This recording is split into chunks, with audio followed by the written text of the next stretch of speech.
Türkmenistan'da yüzyıllardır süren tara dokumacılığı kadınların emeğiyle bugün de yaşatılıyor. Bu geleneksel sanatın ustalarından Oguloraz Yolomanova anneannesinden öğrendiği dokumayı kızlarına ve torunlarına aktarıyor. Türkmen kimliğinin sessiz ama güçlü anlatısı tezgahlarda ilmek ilmek örülüyor.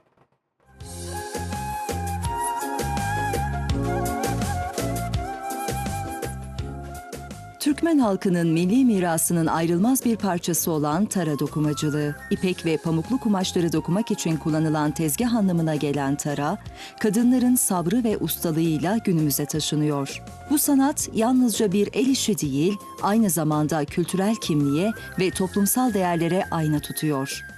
Tara dokumacılığını küçük yaşlarda öğrenen Oguloraz Yalomanova bu mesleği anneannesinden devraldı.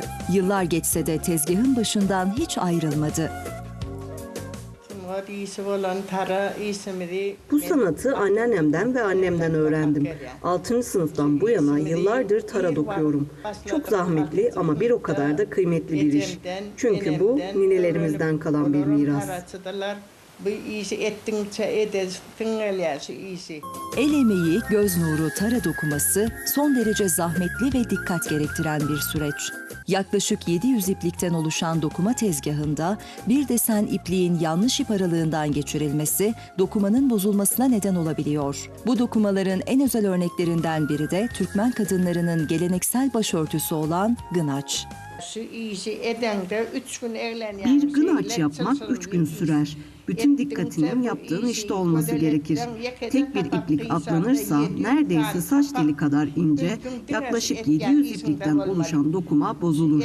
İplikler yerli yerinde yerleştirilmezse yapılan iş düzgün olmaz. Ne kadar özen gösterirsen ortaya çıkan iş de o kadar güzel olur.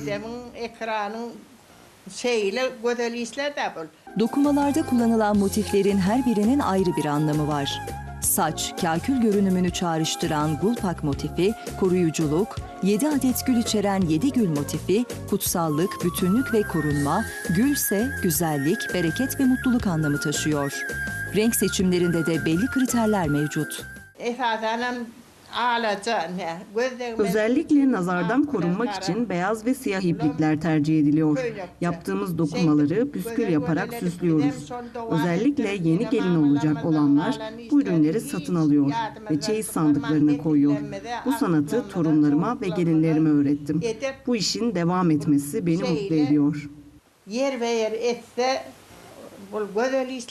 Tara tezgahında ilmek ilmek işlenen bu sanat sadece ipliği değil, tarihi, sabrı ve kültürel hafızayı da birbirine bağlıyor. Türkmen el sanatları usta ellerde yaşamaya devam ediyor.